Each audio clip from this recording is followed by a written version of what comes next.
Assalamualaikum.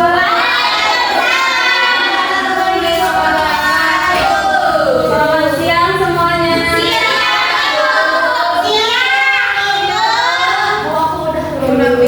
Yang bagaimana kabarnya hari ini?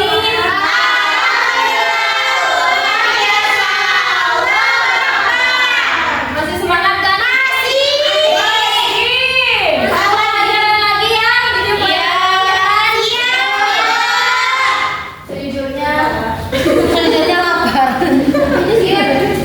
Ada yang nggak hadir nggak hari ini?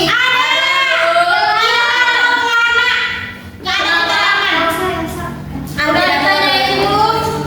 Belum. Udah bu, katanya nggak ada seragam. Oh, kenapa tuh? Tuh jalan. Oke. Diam dong.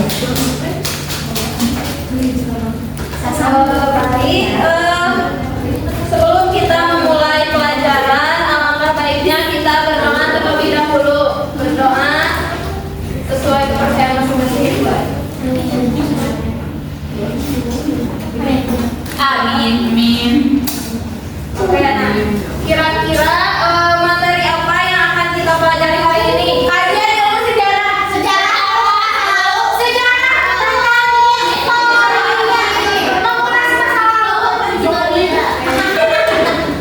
kalau kalian mendengar kata sejarah, apa yang ada di pikiran?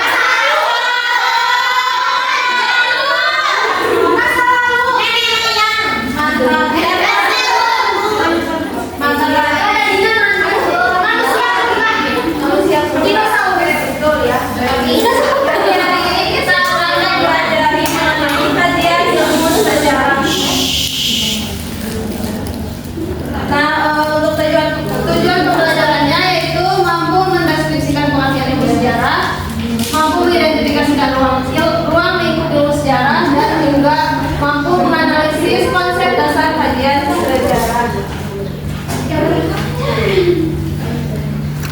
Nah, untuk definisi sejarah yaitu sejarah berasal dari kata pohon.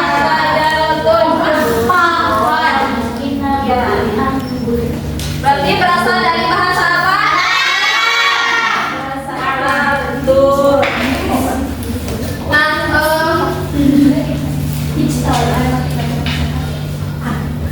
sejarah. Sejarah betul, yang artinya tadi apa? Pohon ini melambangkan bahwa asal-usul perkembangan. Jadi maksudnya kan pohon itu tidak apa sih? Mulai dari apa dulu? Benih. Biji. Nah, terus ya, betul. Jadi tidak langsung ada ya. Tapi secara bertahap atau berkembang. Nah, dalam bahasa Inggris yaitu history. History ini berasal dari bahasa Yunani. Wow. Yaitu historia. Historia ini berarti penyelidikan.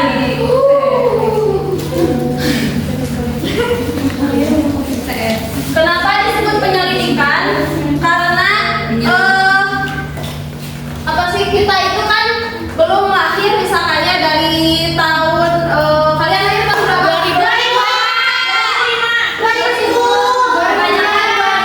2005 ya? Nah, kita tahu nggak kejadian yang ada di tahun 2000? Kenapa tahu? Nah, itu dia. Jadi history itu disebut juga penyelidikan. Nah, secara sederhananya, boleh siapa yang mau baca? Saya. Definisi sejarah yang merupakan sejarah penangkap pohon. Story sebagai penyelidikan yaitu ilmu yang mempelajari peristiwa masa lampau dengan penelitian secara sistematis, objektif dan kritis untuk dipahami dan diambil pelajaran bagi masa kini dan masa depan. Ya, terima kasih Maripa sudah berburu. Jadi ilmu sejarah ini tidak hanya membahas tentang masa lalu ya, tetapi juga dipahami dan juga dijadikan pelajaran. Ya. Nah, sekarang kita lanjut ke ruang lingkup kajian sejarah. Ruang lingkup Itu Bu. Ya, hapus. belum dihapus. Tidak nyata. Full. Clear. Bisa di Bisa ya? pen. Full. Selection. Full. Oke, Coba pengen dulu Bu. tulis. Iya benar Bu. Wah, error ini mah. Pen.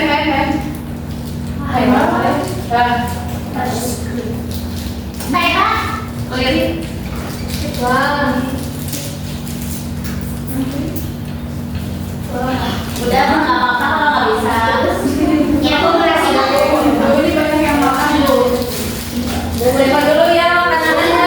Ya itu Operasi dulu. itu OTW kan mantan. Langsung. Nggak apa-apa lah. Nggak apa-apa nih. Nih nggak apa-apa. Ji, makasih. Nah, ruang lingkup kajian sejarah ini ada 4. Ada apa aja? Sejarah.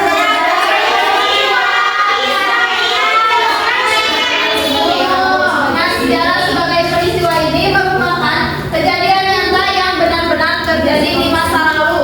Contohnya seperti peristiwa proklamasi 17 Agustus 1945. Itu kan merupakan kejadian yang benar-benar terjadi itu.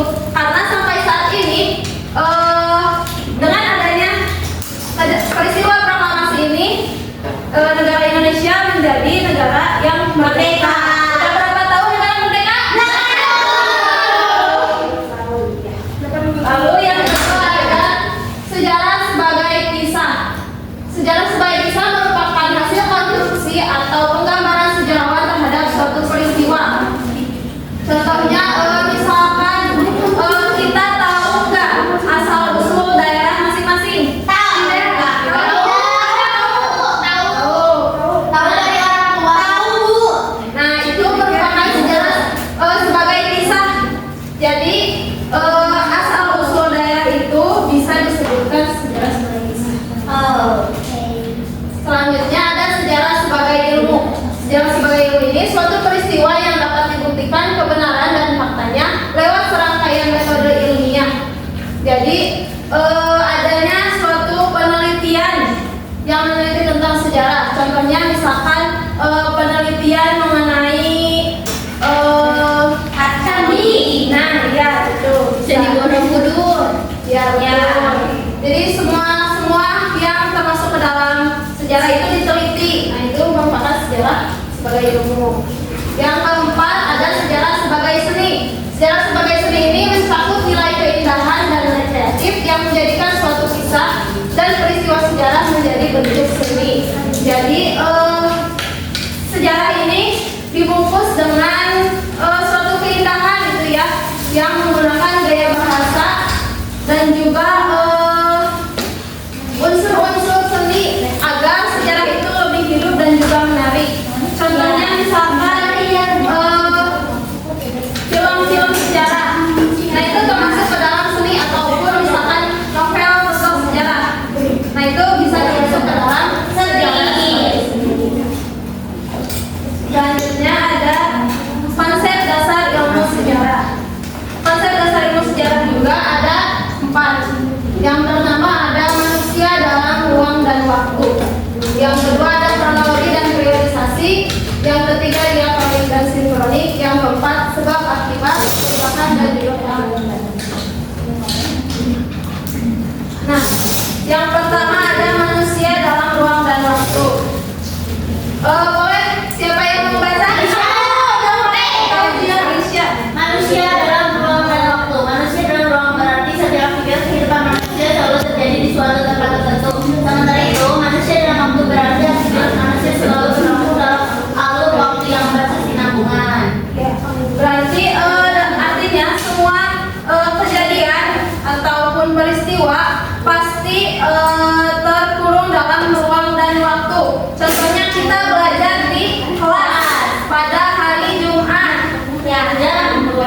Indonesia. Nah itu termasuk ke dalam konsep dasar manusia dan waktu. Selanjutnya ada kronologi dan periodisasi. Kronologi adalah ilmu yang mempelajari urutan waktu terjadinya peristiwa sejarah. Contohnya seperti suatu peristiwa yang terjadi dalam hitungan waktu gitu. Contohnya misalkan setelah peristiwa proklamasi 17 Agustus dilanjut dengan pembentukan struktur pemerintahan bangsa Indonesia. Itu termasuk dalam kronologi. Lalu ada periodisasi. Periodisasi ini merupakan pembabakan sejarah ke dalam beberapa tahap atau periode tertentu. Contohnya seperti bangsa Indonesia termasuk ke dalam 3 tahap atau 3 masa. Yang pertama ada masa penjajahan, yang kedua ada masa kemerdekaan, dan yang ketiga ada masa reformasi. Nah, masa-masa tersebut termasuk ke dalam periodisasi.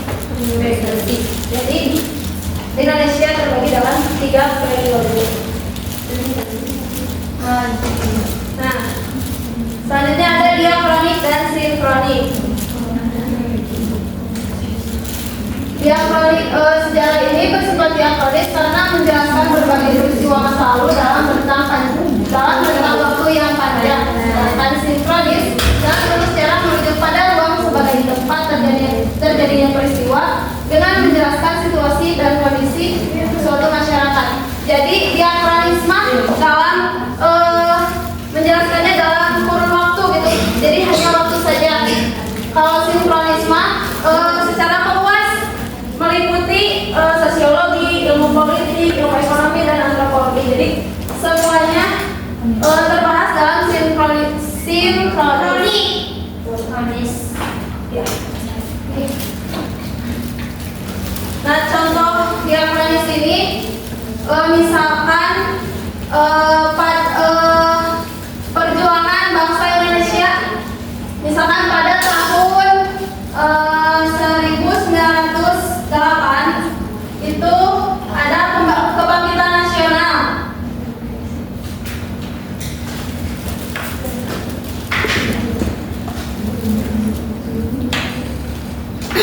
Kebangkitan nasional dengan lahirnya Budi Utomo.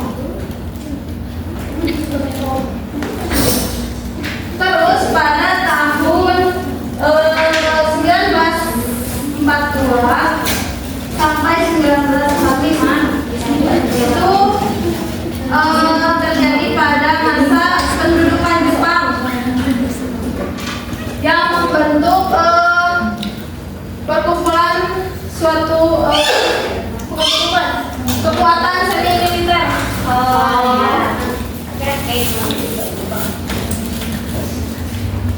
Lalu pada tahun 1945 merdeka, ya, kemerdekaan.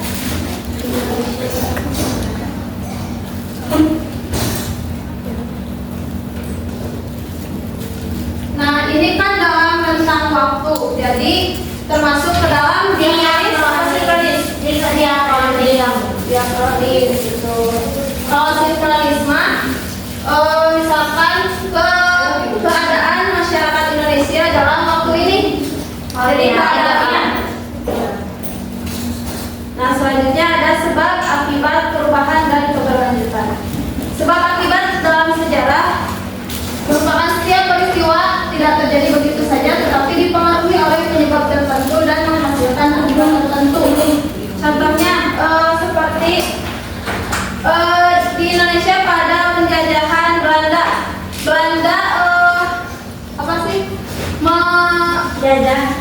menjajah sambil menerapkan sistem kerja lodi. Iya.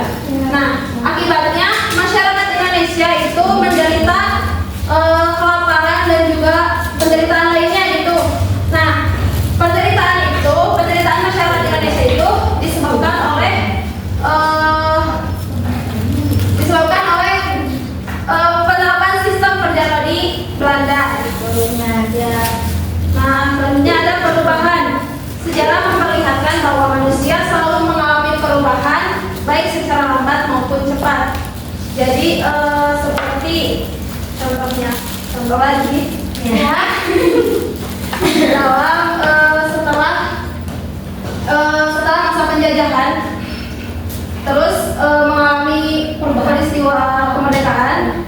Nah, berarti kan status Indonesia itu berubah dari asalnya negara yang dijajah menjadi negara. Selanjutnya yang terakhir ada keberlanjutan. Nah, tidak semua hal dalam sejarah ini berubah. Ada juga aspek yang tetap bertahan gitu dari masa ke masa. Inilah yang disebut keberlanjutan. Keberlanjutan ini menunjukkan warisan masa lalu yang masih berpengaruh hingga sekarang. Misalkan ada di sistem pemerintahan atau sistem administrasi di Indonesia yang masih bertahan,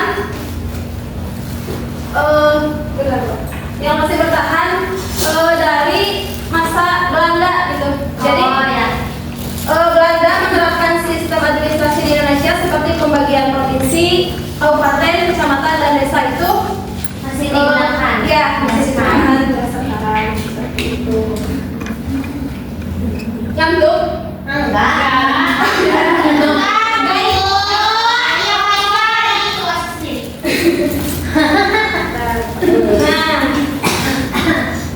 cocokkan kejadian ini dengan jenisnya. Bentar.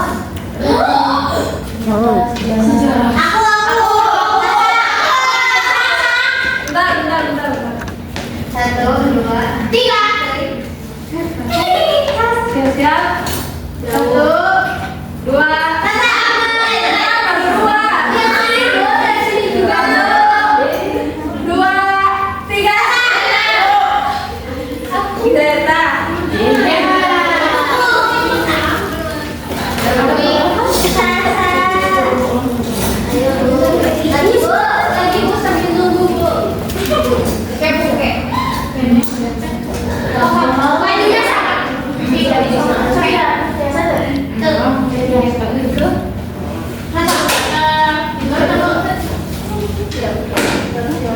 Jangan diam. Bu. 1, 2, 3. Ulang. 1, 2, 3. Irna.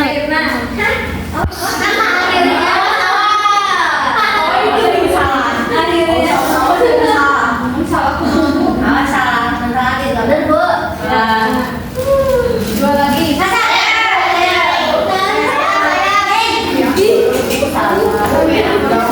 Bentar, masih ada. Ayo, Tete. Ya.